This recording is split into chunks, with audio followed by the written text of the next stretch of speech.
preparing, counting down.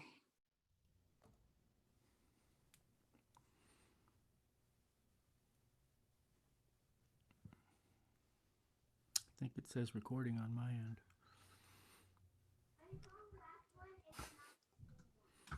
I believe we are live. All right, everyone. How you doing? Welcome back to the Grove Studios page. Uh, my name is Rick. I'm one of the co-founders of Grove Studios and the CEO. I'm super thrilled to be here on the special Sunday edition of Grove Sessions. Today, you witnessed the masterful guitar work of Steve Summers, local jazz master, classical guitarist, and um, community supporter in so many ways. We're just really excited to be able to do this, and we're super excited that so many people have tuned in and listening to our broadcast. Um, just a little bit about Grove Studios. If you don't know who we are, we operate a 24/7 self-service rehearsal space in Ypsilanti, Michigan. And we started Grove to help people make music. We saw a need in the community to do what we do. And ultimately, we believe music makes the world a better place. And we're hoping that today and the other live streams and performances that we're hosting are making your world a better place, especially at this time when so many of us might feel isolated. And we really just wanted to do this to share music that people are making, and we're really just honestly excited that so many people have taken us up on it. And Steve is uh, so gracious to spend a part of his Easter Sunday to share with us, uh, kind of the behind the music. And what you just witnessed was incredible. Steve's an amazing guitar player in his own right, and of course, outside of that, he does many other things. We're going to dig into that. Um, we're doing this series, and we started this series in the intention to, bring some joy to people during these tough times, and I hope we're doing that for you. So I'm also here with Max, uh, Max Price. He's our head of social How's it media and going? marketing, and he's also a producer. He's a rapper. He's an entrepreneur. We're super fortunate to have Max as a part of our team, and he's great to be here in these interviews and bring his time to the table. So, um, if you didn't get a chance to donate via the link that we pushed out for the live stream of Steve's performance, we'd certainly encourage you to do that. As you all know, gigs have been canceled, tours have been canceled, and we're trying to do our part to support artists and really just continue to connect with our music scene here in Ypsilanti and Southeast Michigan in general. We've got some really exciting live streams coming up, so you can check our Facebook page. On the event page for live streams, we're doing every Sunday, Wednesday, and Friday right now. And tune in. Sundays, we go a little bit early. Wednesday and Friday, we go a little bit later at 4 o'clock. So please stick around. We're gonna jump into an interview with Steve Summers. Steve, how you doing? Hey, doing pretty well. Thank you for that really beautiful guitar playing. I think just perfect vibe for a Sunday, an Easter Sunday. A lot of people tuned in. It was really nice to see some of the comments, and I know a lot of people out there really love what you do and appreciate your service to the community. And we're just fortunate to have you, partner with us on this. Thank you. Yeah, no problem. Very I, cool. I really loved your music, man. It was just super chill and relaxing. It was the perfect mood for this Sunday afternoon for sure. Well, thanks. I decided to just go all acoustic because I considered maybe doing a little bit of an electric, like with a rhythm track or something. But there's something just nice about just the acoustic guitar, just mic'd up um, Well, and you're a pro, so it came through really nice on our end. I mean, I had it at some point out of the headphones, put it on. I have some really nice computer speakers. was listening through, and the tone really translated into, just kind of filled the house with your tone and what you bring to the table with everything that you do. So Yeah, I'm looking forward to listening to it later. yeah, it was very cool. It was very cool. Thank you. And you have your Sunday best on, which I love. I feel underdressed. I didn't know we should have touched base before to make sure that we were properly attired, but I would have you're, stayed up. Well, yeah, it was absolutely. Sunday, so Yeah. Well, you're a classy guy, man. And we love that about you. And we certainly appreciate it. So, I kind of just want to, the way we usually start these interviews is just diving back into a little bit of your background. And, you've been all over the country and you've lived in various places, and you've, I'm sure, seen a lot of things. And I loved some of the stories that you told while you were playing. Um, but you're from New York originally, is that right? born in New York City. That's correct, and we just with family just stayed there about 5 years, and then we moved to New Jersey for a couple years, and then actually Ann Arbor for 2 years before we went out to Berkeley, California. That's quite a shift from coast to coast, is it not? Yeah, yeah. I mean, going to Berkeley, especially during the '60s, was a bit of a change from the Midwest. But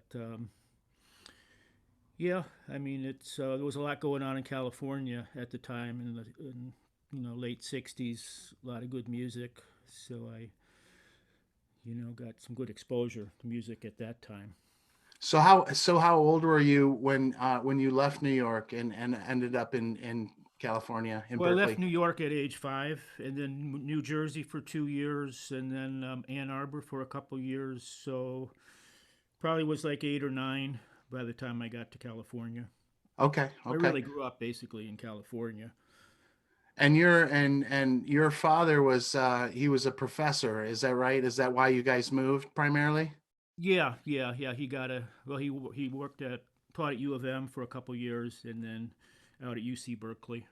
Um, so he was into statistics and sociology and a lot of numbers. A lot Um, of numbers, yeah. Listened to music, but he didn't really play music himself. How did So you like it growing up in California? Uh, yeah, I liked it in the Bay Area. Lot going on, a lot of culture, good music, and they used to have regular concerts in the park. It was called Provo Park in Berkeley, where a lot of bands came through. Like some were just getting started, like Santana was just getting started. Um, Grateful Dead played there, Jefferson Airplane, Steve Miller band played there, and so that was sort of cool. And so you saw so you saw Steve Miller live back in the day he was in just starting Berkeley. off. He was basically at that point. He was just like had a Just a blues, local guy. right? Well, That's he it. wasn't from he. I think he was from Texas originally, but he Okay. moved to California and San Francisco, and then yeah, so That's they incredible. yeah came through and saw Hendrix in concert a couple times. Amazing. That's, yeah, I mean, that's incredible, there's probably a lot of people that can say that, and probably many of us can't say that. So, Right. for people that, really look up to those artists, it's amazing. Um, at the time, I always wonder, for people that experienced those kinds of shows early on in their life, um, at the time, did you think you were witnessing something that was historical in the way that it is now? Um, Sort of just because the Bay Area was a major music scene, with groups like Grateful Dead, Jefferson Airplane, Santana. Um, so it was really a center. So I think I was aware that it was, pretty happening place to be. Yeah, yeah, yeah. It's certainly was. I have a special place in my heart for Steve Miller. Just the early sort of blues driven, funky kind of stuff that they did was, a lot of people think of their stuff during the '80s, which was great too, but just different than the early stuff. A little So more commercial. And then Boz Scaggs, he got his start with Steve Miller. And so cool. Love What that. was your favorite of the artists that you saw, like all the concerts that you've seen? What's been your top? Well, I really liked the group that really caught on in the Bay Area called the Sons of Chaplin, which they never really circulated out into the Midwest and the East Coast that much. But they were a really good group, one of my favorite. And then their leader was a guy named Bill Chaplin, who went on to do a lot of studio work and then ended up playing with the group Chicago for about 10 or 15 years. Um, so they were, and then there was a guitarist named Bola Sete, Bolasete, and he played a lot like a nylon string classical, but a lot of like a sort of a Brazilian style, Latin style. And he would play solo because they'd have concerts too at the Greek Theater in Berkeley, California. So I remember seeing Bola Sete there, and um, I just, it's amazing to me how casually you talk about seeing so much of this incredible stuff, such, so early in life. And I think, for somebody like me who really grew up in a small town, didn't have access to that kind of thing. I mean, obviously you were drawn to music in those early years. Was it part, and maybe this is obvious, but it's part that you were in that atmosphere and you were witnessing that in the community that you were living in. But, what was it that ultimately led you to, you know, pick it up and decide this is how I'm going to spend my life? And, really, did you choose the music or did the music choose you at that point? um, well, I think like when I was really young, um, as I was a little more interested in sports like baseball and stuff. But but then, in music, some of the popular groups came in through the Beatles and the Rolling Stones, and then I started listening to a lot of blues too, like Eric Clapton, B.B. King, Albert King, um, and then even when I was really young, seventh, eighth, ninth grade, pretty serious about the music and taking private lessons. And then some situations happened, with my family where that's sort of a long story, but I ended up leaving high school and then just pretty much focused on music. And then as I got a little older, um, my parents said, "Well, you're gonna have to get a job now." So put together a band out in California, and this was during the '70s. So we did more like, in order to get work at that time, they wanted you to do top 40. So did like George Benson, like This Masquerade, George Benson's tune, which is a nice tune by Leon Russell, and Hotel California, just current tunes. And then we ended up doing quite a few gigs, got hooked up with a couple agents, and played a lot around the Bay Area and like at hotel gigs and weekend gigs. And then we actually ended up going on the road a few times too and traveling up to through Oregon and Washington, Idaho. Actually got as far as Minnesota.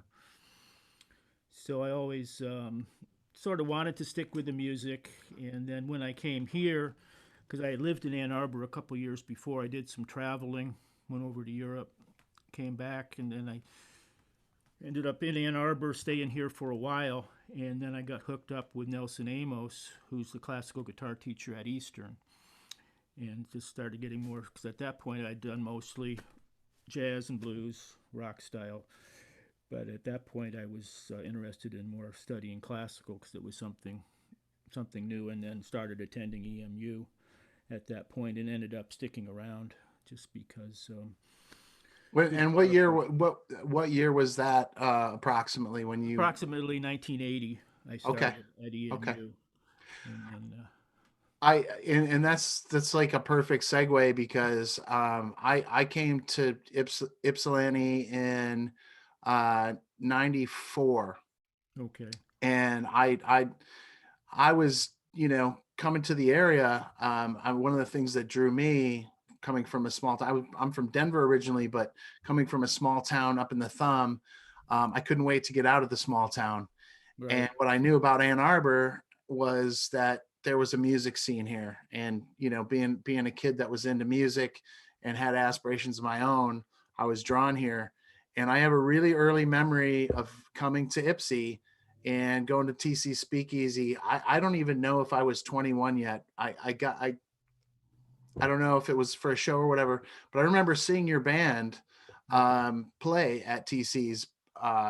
It must Plus, have I been used to host an open mic there too. okay. Yeah. I think it was like maybe 95 or something like that. And I just remember being kind of like blown away how professional you guys were. It was, for me, it was the first time I had seen, you know, a group on a local level, and just my own experience of, you know, that kind of, that professionalism. And I remember, you know, I was into guitar at the time, but could barely play a lick. I was pretty awful back then, but I remember watching you play guitar and thinking that you were a fantastic guitar player. You were doing electric, and you were with I think Valerie is Barrymore, right? Right. In that group. And Yeah, she's actually my wife, by the way. oh Too. yeah, yeah, yeah. Now, Well, and I remember, I just have this memory of that. And honestly, I think as I think back to the whole trajectory of coming to, you know, Ann Arbor and Ipsy, it was part of an inspiration for me. So I've just, you know, thank you for that. It was just it was like an early introduction to the local music scene, hmm and you were a part of that. So it's pretty cool that we get to hang out with you and talk to you about your background today. yeah, yeah, yeah. It's cool. Do you do you think that you know, the local music is the scene, so to speak, has changed since then in terms of what you see happening now? I mean, obviously right now it's a very strange time, but prior to that. Right. I know what you mean. Yeah, yeah. It definitely has changed because there used to be like more places to play, to do like regular weekend type gigs, um, and then it's to the point. Like I remember way back in California, you know, in the '70s, you know, we could do a gig in a four-piece band. We get $50 a piece, you know, like 40 years ago. And now it's hard to even get that, you know, and the cost of living, of course, has gone up. And then, you know, also sometimes musicians need to, um, you know, have a donation jar, tip jar, or something. So, I mean, 10 or 20 years ago, I think there were more places to play that would pay halfway decent wage. And then, of course, with the internet, it's you know, it's changed because you're able to do more promotion, especially lately. You know, with a lot of all the Facebook Live stuff. It's sort of neat because you don't have to leave your house. You can watch your show. Yeah, it is. Yeah, there are some benefits, right, to the technology for sure. Yeah. Again, I've been playing more solo stuff just because when I practice, I usually do it just with the nylon string guitar. So getting back to that a little more. Did Yeah. you get your master's degree at EMU too, or where'd you get that from? Yeah, that was at EMU also. So I went straight through from like 1980 to got the bachelor's degree in '84 and the master's in '86. Was that in composition as well? That was in like music theory composition. The undergraduate degree was more in classical guitar performance. Yeah, that's really cool. Yeah, I got my master's degree in music business. Okay. So I was just kind of wondering, what was that experience like for you, more on like the theory and the composition end? It was good, I think, just to get really that formal training. Um, and yeah, I mean, because a lot of schools at that time, I think I mentioned in the bio, didn't really have guitar programs, but EMU did. They got one going pretty early, so it was definitely a good experience. And then the composition and the theory, because you know, I was more interested in, um, you know, more modern music from the 20th century. It's a lot of it's used these days in film, and film scores and stuff. So it's pretty good training. I mean, it wasn't the kind of thing. Well, I'm going to do this, and then I'm going to get a good paying job, because I was doing it more just to really learn about music. I mean, a good paying job would have been nice, but That's certainly true, right? It's a passion, right? It's something that exactly. that's why I always like the question. Did you choose music or did music choose you? It's I think for a lot of us, it's the music chose us, and we continue to do it because we love it and we're passionate about it. Right, and find ways to make it work. Because I know you guys, with the Grove Studios, have been successful and done a lot of good things. Yeah, we appreciate that. Appreciate your support too. And yeah, as I mean, we're musicians as well, and so we're always working on projects and trying to do what we do. But yeah, I think you make a good point. I'm actually wondering as you went into the your the more formal studies and classical and everything, how that how did that change you as a musician and as a guitar player?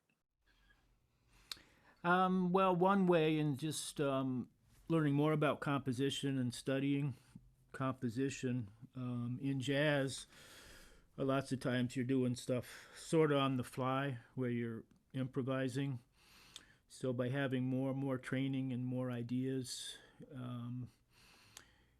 because sometimes with like a jazz solo, you're almost like creating a song, but on the spot. It's not written out. So it gives you a little different perspective of different things to do, different ways to play, and then understanding music and form is important. That's something I get into a lot with my class over at WCC, is to like some of the jazz tunes to really understand the form of the song, because a lot of them, like there's a lot of younger students, and then a lot of people are older too, because they have a new like a senior program where if you're 65 or over, you get free tuition at WCC. So some of the students are in their 60s or 70s, and sometimes they have a hard time following.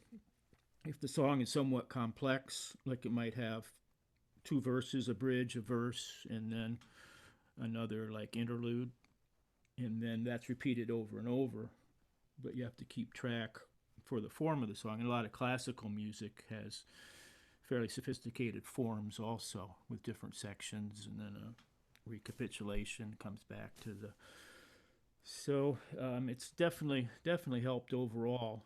Although, um, I mean, it's like the classical theory.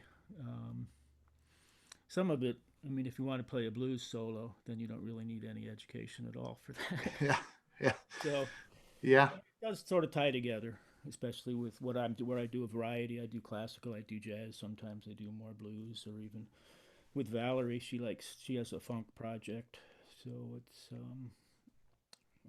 but more in the jazz and the classical. I'll utilize the training a little more for sure.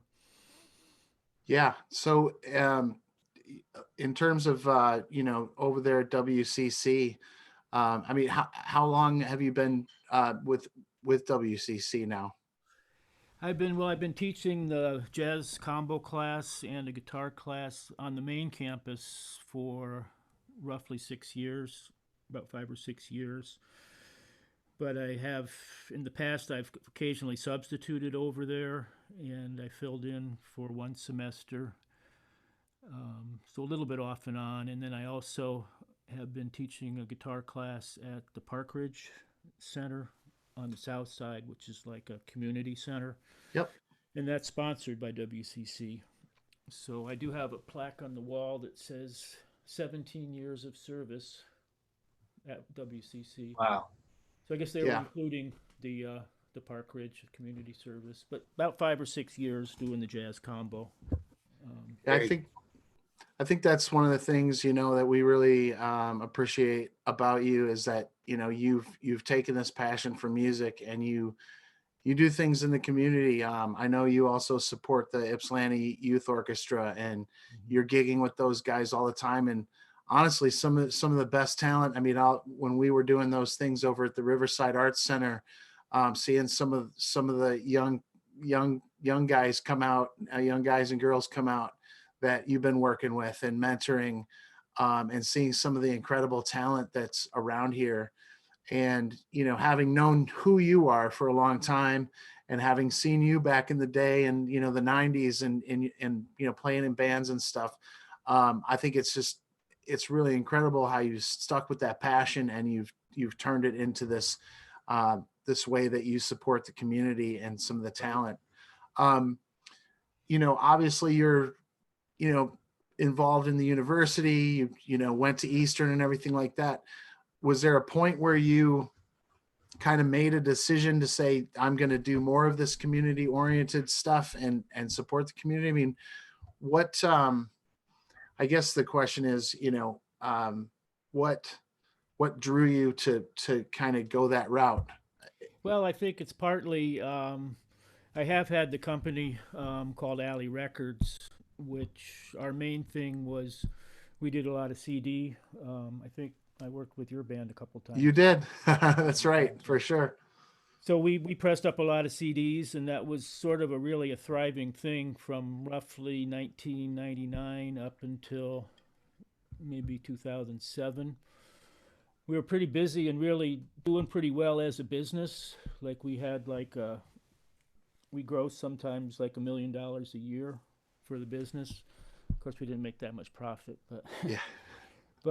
so we were doing really well. And then around 2008, the economy sort of crashed in the recession, and people just weren't.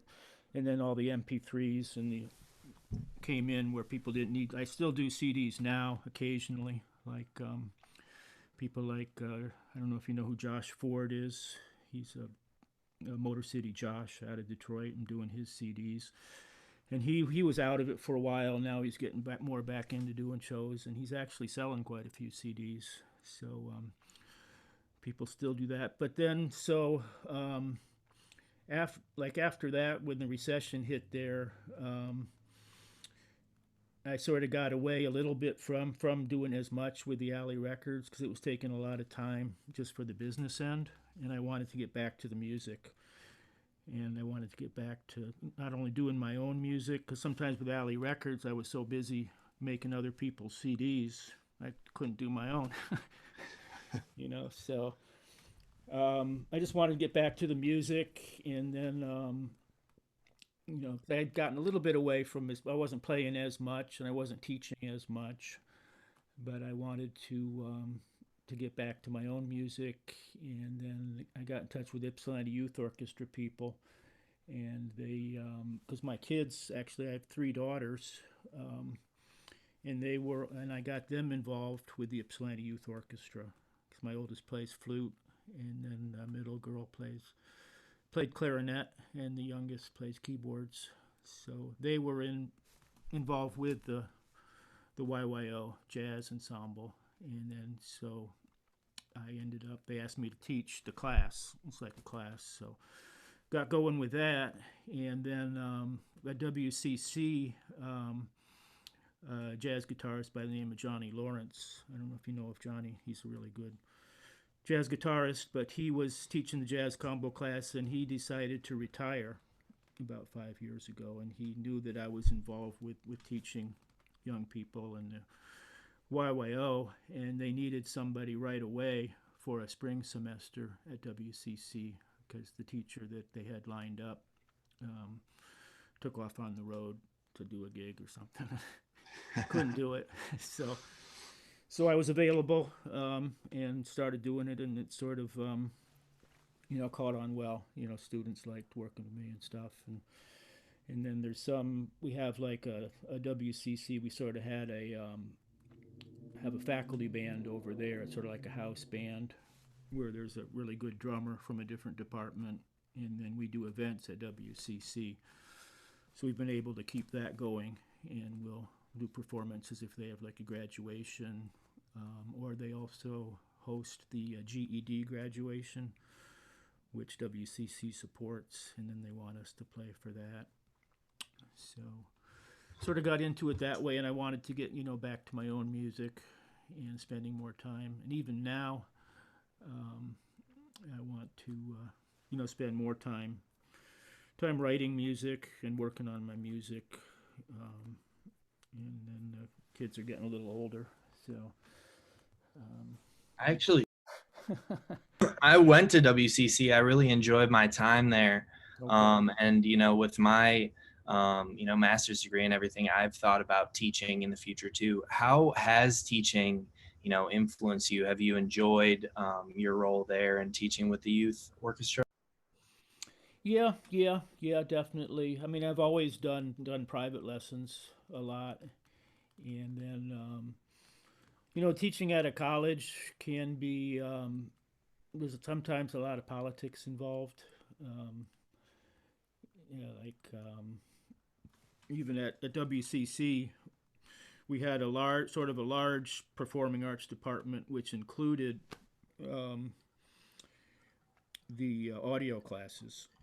And then a little while back, they decided, not sure who decided, but audio wanted to go off and just be an engineering department. They didn't want to be in music.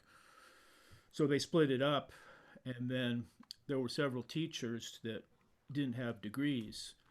And when they split up the department, they found out, well, you guys don't have degrees in your field you're teaching, so you guys are fired. Mm.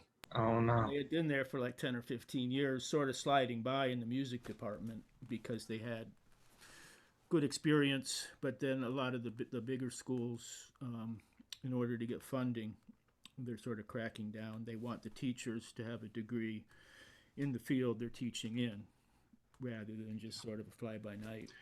It's so interesting that you bring that up, because sometimes institutionally, there are these requirements, whether they come down from state or federal, initiatives that Right. sort of force that issue to happen. Um, when you look at things like the tech industry, you can see where large tech companies like Facebook or Apple or even Google are actually removing the requirement for their employees to have a college degree necessarily. They're looking for skill sets, they're looking for soft skills, they're looking for people that are ultimately sort Well, of even trainable. Steve Jobs and some of these guys dropped out Yeah, of college. it's interesting to see that happening in institutions where, especially when you're thinking about something like music, that your long history of experience, right? Like just listening to you talk about your long history of experience, back in the Bay Area, and the touring and other things that you did, this real practical nuts and bolts experience that you have. Now, obviously, you have your degree, but if if you didn't, like some former colleagues of yours, right? They probably were a part of that program because they had the experience and the skills, but they just didn't have that piece of paper. That's probably, I'm sure, just unfortunate in so many ways. Yeah, or Um, sometimes even to some schools, even the master's degree, which is what I have, but some schools say, well, you really should have a PhD if you want to teach here. So then, yeah, and then it depends on if you're willing to travel, willing to relocate. I mean, in the music department for WCC, there's only one full-time teacher, and then with all the problems going on recently, I just got an email about a week ago that said they're going to freeze all the hiring. They're not going to bring in anybody new because they're just not right now. Students aren't registering, and when the winter semester canceled, most of because we managed to put the class online, which is actually working out sort of cool. Because for the jazz combo, what I'm having students do is submit um, audio files with their solos, and they send them in to me, and then I mix them down in my studio, and we come up with actually a pretty nice quality recording if we can get everything synced together. So we're working on that because the semester is still going on online until first part of May, it'll be over. But there's some students that they may have just decided, well, if there's no class, they're gonna just try to get a refund, which I don't think most of the people are sticking with it in my class, and I'm just giving them things to work on, sending them music via emails, and the project with the recording is actually pretty cool. It's something that I'm going to incorporate. If we're able to get back to a regular class situation, I'm going to incorporate the audio. And some of the students have had experience, but then there's a few others that haven't really, they're not that savvy with computers, and they haven't used Pro Tools or anything. So, Yeah, that's a challenge for sure. I imagine that, because of the current situation, obviously that's forced so many of us to, shift the way we think about that. I think it's interesting to hear you say that it sounds like you were kind of forced to do it this way, the way you're currently doing it. But I'm hearing you say that you're going to keep doing it even when things return to some sense of normalcy, because you find some value in the way you guys are operating. Can you just expand on that a little bit? Like, what is that piece? What is the value of that you see now? well, just being able to, for one, work in any location, and it's also if you're working like we might do a live performance, like say if we go over to we did a performance recently at Zalgaz Grotto in Ann Arbor, and then we did one at Bigby where we can record that, but it's not really a quality studio recording or anything. It's more just sort of for reference, because everything sort of blends together. And then a lot of the students, when they're in a live situation, they get a short solo, and then they either sort of do or die. They don't, with the recording, you can do it a bunch of times and pick one that you like and then send it in. Yeah. You get Yep. more time to work on it and practice it. And then it's also, we get a better, higher quality because we can mix it down if they send a decent WAV file. Yeah, I think that's powerful. I'm seeing a lot more of that obviously going on right now, and I wonder what new things are going to spark because of this. It'll be interesting to see how that Yeah, I shakes think out. But we still sort of need a way that, because even like the YYO Jazz, we just decided to go with an online class, and we had our first one on Saturday, and we use Zoom, and I've been using Zoom for some private lessons too, because I teaching at Dennis's Music at a store, and then some of my own private students here, and then at Dennis's Music, some of them were willing to go to remote lessons, but there were a few that just didn't really want to do it or didn't feel comfortable operating that way. And then, one thing, because sometimes it seems like with Zoom, when it's just two guitars, they actually can sync up pretty well. But interesting. I don't think there's anything really available that could really sync up a full band in different locations. Yeah, it's interesting. People have been talking about that on social media. I actually saw somebody I know that posted the other day asking, is there a platform that would allow you to, with many people, sort of jam at the same time? And Yeah. I've seen some attempts out there, but I don't think anybody's really doing that. And I think that's an interesting prospect. I know I ran into somebody down in Detroit at Tech Town, and they were working on some kind of virtual reality kind of music project. And I'm really interested to see where that technology goes. Obviously, for musicians, I think we all prefer to be in the same room if we can. There's just a, Yeah, because this way, it's almost like you're playing with. There is an audience, you think, out there, but you're not really sure. yeah.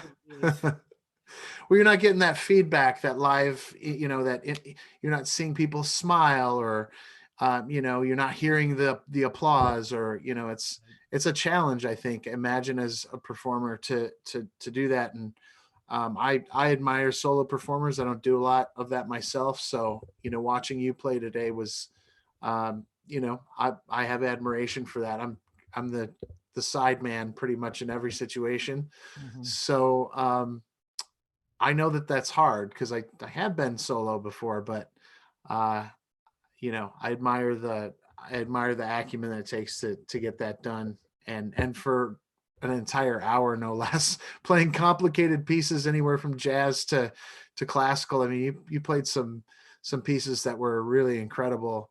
Uh, so yeah, we really enjoyed it. Yeah. Um, Max, yeah, go ahead, Max. Well, I mean, you had mentioned, that you want to get more time for making your own music and writing your own music. Is there any music of yours or your bands that people could listen to online right now on any of the streaming platforms? Um, yeah, there is. Well, I think in the bio I did add in. We have a YouTube um, channel which is under the name Stephen H. Summers. Stephen H. Somers, because there's another Steve Summers who's a sportscaster. So I changed the name a little bit for that. But there's a lot of video footage there of different configurations. So we used to do a lot of shows down at the Cultivate, um, and different open mics and some of the WCC and some of my solo.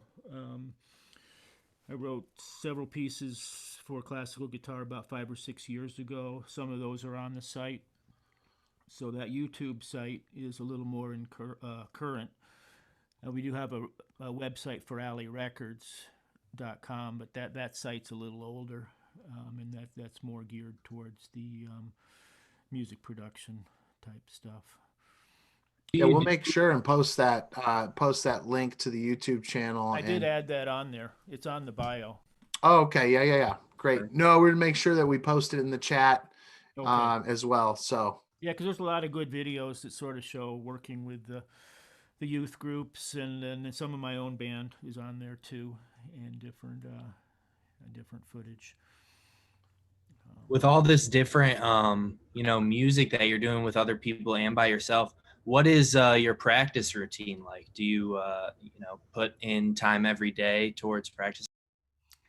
Um, well, not really, but see, because in a way, with electric guitar, mostly with the group, with the jazz groups, I'm using the electric guitar, which is a sort of a different feel, a different technique. And actually, my chops are a little bit down right now on electric because we haven't been doing any events, and the classes at Washington I haven't been going, so I haven't been using it as much. But it is definitely a different technique for the electric guitar. But maybe hopefully when things get back and people are able to move around a little more, I can bring in a smaller group, maybe do another session with Grove with a jazz group. Would be cool. That would be awesome. Mm-hmm.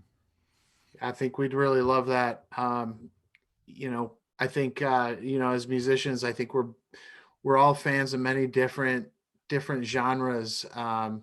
Sounds like you've kind of run the gamut. I mean, from the early sort of, I guess, pop 60s era all the way through, and the blue, from blues to jazz, and now classical.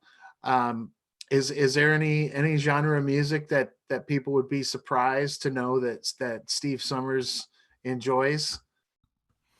Um, Not really. I remember, well, since the '80s, I occasionally would do like classical concerts, but then I also had a band at that point that was more of a blues band. Um, so I remember one fellow. He worked at a record store. What was his name? I think he worked at School Kids Records, and then he started his own store. But he thought there were two different Steve Summers, because I was doing classical concert, but then there was a blues band, but same person. So sometimes people do get a little confused because of all the different projects. I'm working with the kids a lot, working with the WCC band, but then I have, my own group with Valerie, which is more of a variety type group that does blues and jazz and funk, and we do like private parties and stuff. But it can be a little confusing because if you go to the YouTube site, there's some clips, with my band. There's some clips of me playing solo. There's a lot of clips with the youth band. So it can be a little confusing, but They're all the things that you love to do, though. I think we all appreciate that. And I think for anybody, that's entertaining a music career, especially in this day and age, I think I have to realize that, the days of, maybe scoring a record deal and, I mean, carving out a music career is a challenging thing to do, right? And you have to have and be realistic about having multiple streams of income. I think, knowing that, you may not derive your primary income out of performance, but that may be just one part of it. You're going to perform, you're going to teach, maybe you're going to license music. I know Max just, not pretty fresh out of school in the last couple of years. Yeah, I know they talk a lot about that in school now, Max, right? Yeah, absolutely. I mean, as an artist, you have to be an entrepreneur, and just get as many streams of income as you can. So it's very inspiring to see you teaching, being involved with the community and with the youth, and also making money performing with a band and solo and with your wife. All those things are things that I aspire to do with my career. So it's really awesome to see it done. Thank you. Mm-hmm. Yeah. What's next? I was excited to hear that because of this, kind of quarantine lockdown situation, you've incorporated the new practice into your class. But are you thinking, 6 months, 12 months out, are things that you're planning on tackling, coming up, with the youth orchestra or at WCC, any sort of, bubbling up kind of visions, things that you'd like to do, or new projects that are happening?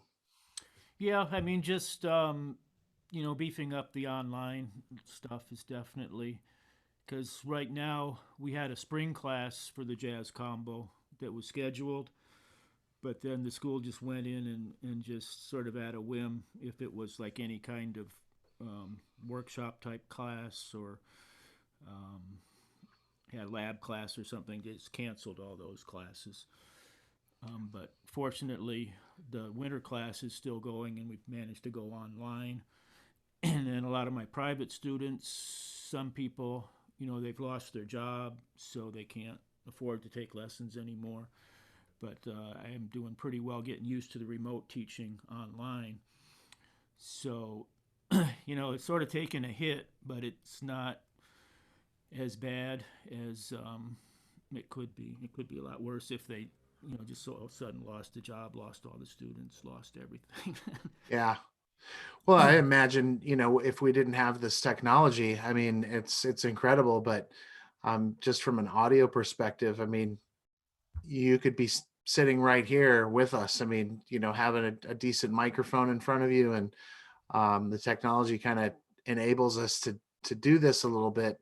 Um, I wonder if, we'll still have to do more of this moving forward, even when people can return to work.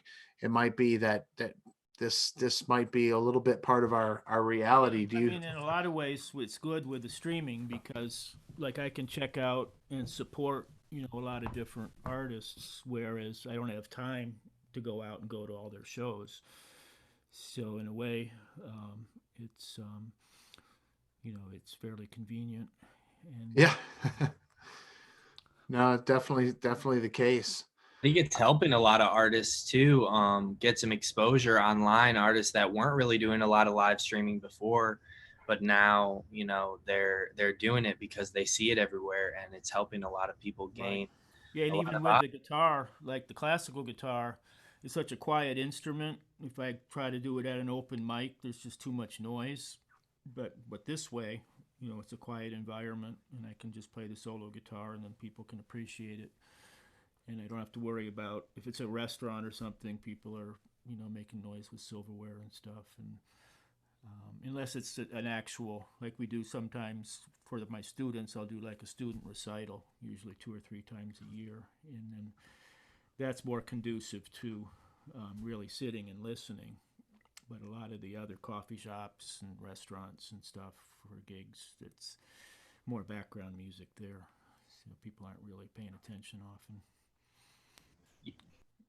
Yeah, I think that's a good point. I mean, it does bring out a different aspect of the performance, and um, you know, again, if you have an interface, an audio interface, and a couple of good microphones, you can really get a really nice result. I think that's definitely what we witnessed today. I mean, at any given point, Max, I think there were probably at least 25, 30 people listening Yeah, in. for sure. There was at And least like the maximum was I think 38 that I saw at one time. yeah, So definitely hundreds of people tuned in and enjoyed that wonderful smooth sound of that guitar today for sure. It Yeah. sounded great. and they'll be able to go back and visit it afterwards too. And that's what we're finding is that people are, coming back to the streams. A couple people piped in during the chat while you were performing, and wanted to know if they would be able to, watch it later. So I think it's great in a lot of ways, and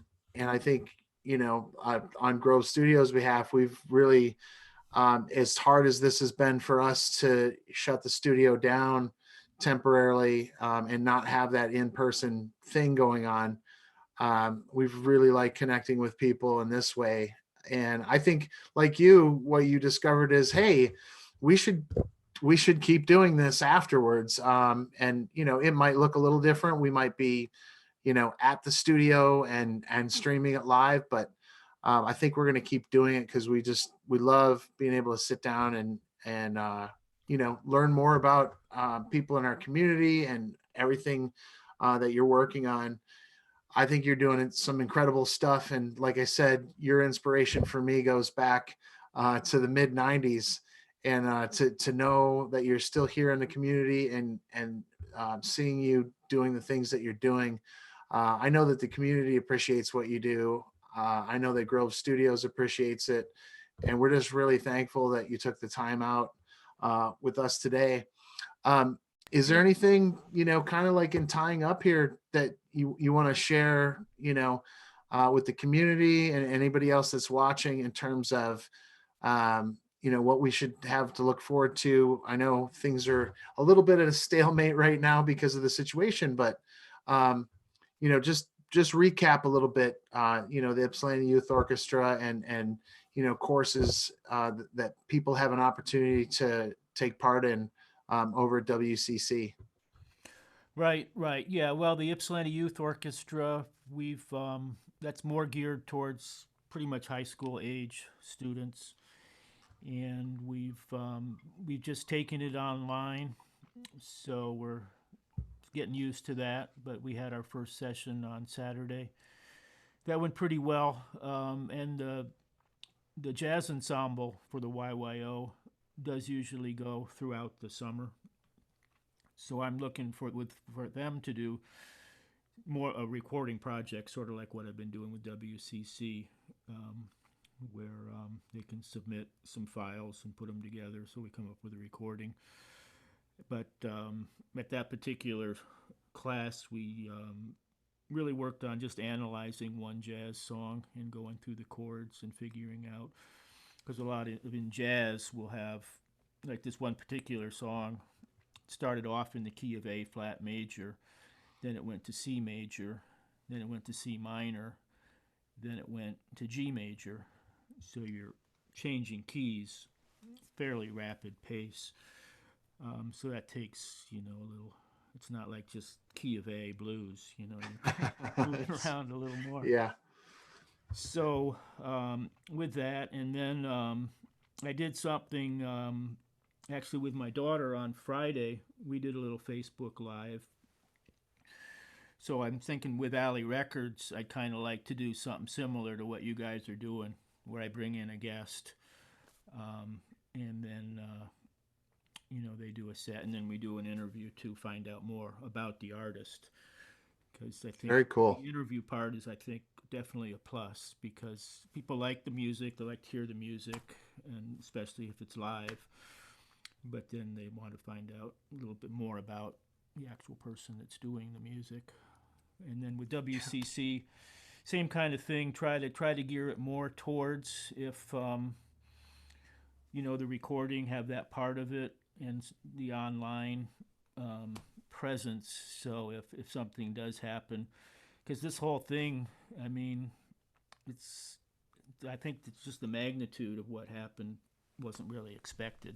I mean, it sort of hit like, I mean, one day, oh, there's no cases in Michigan, and then all of a sudden it's here, and a lot of people are sick. So, Yeah, I think we're all struggling through that in that way, and we probably all know somebody that's been affected in a really serious way, whether they've gotten sick or they're frontline workers or something like that. I think it's I've heard it called the Great Pause, and that is really focusing and honing in on what things are truly important in life. And one of the things that's been inspiring to me is to see so many people, whether it's education or music, um, kind of proceeding in ways that maybe they weren't doing before. And so, like, I hear you saying you guys are continuing the Youth Jazz Orchestra, the Ypsilanti Youth Orchestra, and you're doing these recording projects. I think we're really looking forward to hearing some of that work. So if you all are willing, and when it's ready to go, we'd love it if you could share that with us so that we can share it out on our platform and yeah, and then at see the WCC fruits. also, we have a fall class. Is pretty sure that's going to be listed, and hopefully things will be in better shape by then. But we want to encourage people to still register for the WCC Jazz Combo in the fall because we want to make that work because we had a lot of momentum going the last few years where we built up the size of the band and more interest and community interest, and it would be a shame to just have it get canceled. Yeah, absolutely. Okay, so you hear that, everybody. Make sure that you check out if you're interested.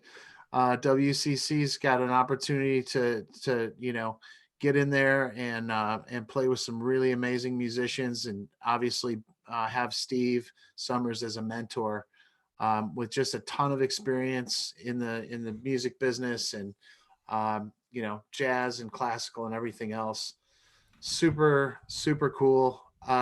Steve, thank you so much for Okay, taking well, the thank you. time to hang with us. I know it's a long slog. I hope you have some relaxation planned for the rest of the night with your family. And I think we definitely look forward to hearing you guys live. I know we did that event, and over the summer, having you and the band out was really great. You guys just sound fantastic live, and we really admire what you do with the community, and we just appreciate it. So thanks for Okay, your well, time thank you. today.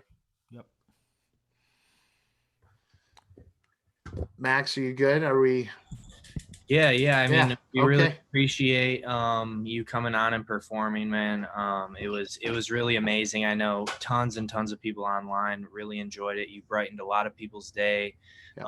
and you gave us a lot of great information and inspiration. So I just want to say thank you again, from me personally, because what you've done is really incredible. I really like how you've turned your passion into your career, and you've influenced so many people in a positive way, probably thousands more than you even know. Because I mean, Rick was someone that you influenced back in the 90s, and he's killing it with Grove Studios right now, So I don't think Steve knew that until today, but as I was thinking about the interview, I had, I was recalling how we knew each other. And obviously you did some CD production for my band Jameson, kind of in the late 90s, early 2000s. And So I've known you for a long time, and just, count you as a mentor. So I really appreciate it. Look forward to getting live again in person, and we hope you guys stay safe out there, and can't wait to hear more music coming from you, Steve. Okay, thanks a lot. Looking Thanks, forward to. Steve. Talk to you. Appreciate it. Yeah. All right. Hey everyone, thanks for tuning in. This is Grove Studios. Once again, my name is Rick Coughlin. I'm the CEO and co-founder of Grove Studios. That was Steve Summers, and local musician, classical musician, jazz musician, blues musician, and local legend. Check him out. We posted the links in the feed. I'm here with Max Price, and thanks for tuning in, everybody. We hope you have a great Sunday. Peace.